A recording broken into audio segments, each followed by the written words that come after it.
promesses qui ont été faites, en tout cas du dossier de candidature qui a été fait pour accueillir les Worlds. Quand on a décidé à Paris de vouloir aller chercher les Worlds parce que c'était l'année de l'Europe, on s'est dit comment faire pour être meilleur que les autres candidatures et meilleur que les autres villes. Et on a voulu s'inspirer en fait de ce que la ville faisait déjà sur les grands événements sportifs. Il y a une grosse expérience en tout cas dans l'accueil d'événements sportifs et dans la création de programmes d'accompagnement autour des événements sportifs. Et du coup on s'est dit que tout simplement on allait transposer ça en fait sur l'événement sportif. Et du coup la création d'un village était en tout cas l'idée phare de ce programme d'accompagnement. C'est pas le seul événement qu'on met en place, il y a eu aussi des tournois locaux qui ont été organisés en amont, des cycles de conférences qui ont été organisés, et on essaye aussi de faire bénéficier un peu tous les publics avec lesquels on travaille, tout ce qui est centre de loisirs, centre Paris Alim, espace jeunesse, etc. Par exemple, là, juste après les Worlds, donc, on va aller faire visiter les nouveaux locaux de Vitality et de Gamers Origin à 4 groupes de centres de loisirs qui pourront en profiter pour s'entraîner, jouer, rencontrer des pros, etc.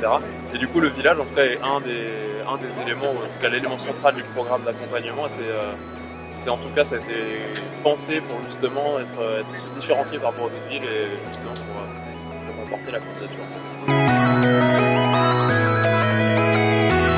Entre autres, c'est un des points qui a certainement fait la différence, c'est pas le seul après. Il y a plusieurs sujets. Déjà, le fait que Paris ait déjà accueilli des événements LOL en amont. En 2017, il y a eu la finale des LCS qui s'est déroulée déjà à la Corotel Arena. Donc Riot savait déjà comment ça fonctionnait dans la salle, ils connaissaient l'installation, l'infrastructure et la qualité de production qui était proposée là-bas. Après, en 2018, on a accueilli le MSI au Zénith, le Mid-Season Invitational, qui est une sorte de All-Star, un petit peu. En fait, c'est une compétition de mi-saison où on invite les 8 meilleures équipes mondiales qui se regroupent et qui s'affrontent. Et du coup, ça a eu lieu au Zénith. Et donc à cette occasion-là, on a pu aussi faire venir en fait les dirigeants monde de Riot, et ça leur a permis un peu de montrer ce qu'on savait faire et de leur dire regardez comment on fonctionne, comment on travaille, tout ce qu'on peut faire. Et à partir de là, c'est là que la décision s'est faite de dire on va candidater pour les Worlds. L'intérêt il est multiple. Dans la stratégie de la ville sur l'e-sport, il y a 3 axes. Le premier, c'est l'accueil de grands événements, le deuxième, c'est le développement économique, et le troisième, c'est le soutien à la structuration et l'accompagnement des milieux associatifs et amateurs. Pour moi, les 3 se complètent, et l'accueil des grands événements là-dedans, il vient en fait par la création de programmes d'accompagnement tels que ceux qu'on met en place aujourd'hui.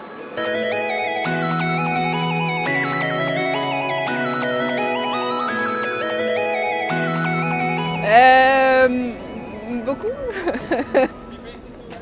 4 heures Non, peut-être pas autant, je sais pas, peut-être 1 ou 2 heures plus par jour. Enfin, ça dépend, en fait, ça dépend les jours.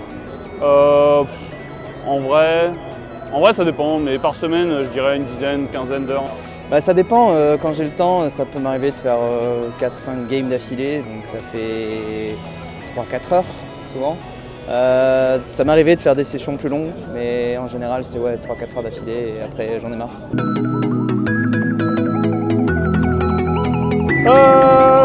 J'aiderai un peu la famille et puis je partirai voyager. Qu'est-ce que je ferais avec 10 millions d'euros? Je sais pas, je pense que je le placerai pour que je gagne encore plus d'argent avec.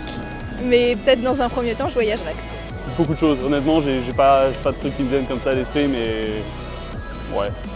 Je pense qu'il y a plusieurs plans possibles, mais ouais, j'ai pas les idées encore pour le moment. Genre, ce serait un gros truc qui tomberait d'un coup, donc sur le moment, je serais en mode what. Mais voilà, c'est plus le prestige, je pense. Ouais.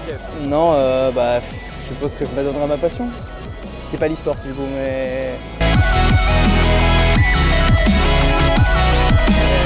Alors, j'ai pas eu la chance d'avoir des places. Donc pas directement, mais je crois que dimanche c'est possible de venir ici pour voir ça, donc sûrement dimanche ici. Dimanche ici sans doute. C'était un peu trop compliqué d'avoir une place. Bah moi j'ai ma place à Bercy, donc j'y serai. J'ai cru entendre que c'était un peu le bordel, ouais. Mais ici du coup, puisque j'ai pas eu mes places pour la finale malheureusement, je sais pas si vous avez vu comment ça s'est passé, mais elles sont parties très très vite et pas dans les poches de gens en général.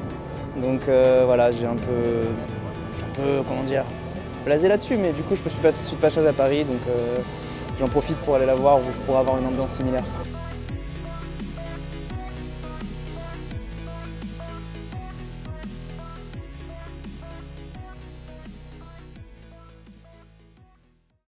À Paris, Lyon, Marseille, Lille, Bordeaux et partout dans le monde. Écoute VL sur vl-media.fr et sur ton app.